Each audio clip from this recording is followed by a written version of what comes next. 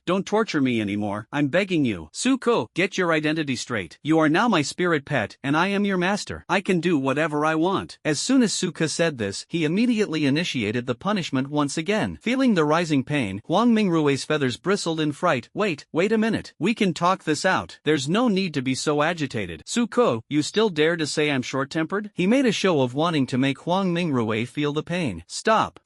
No.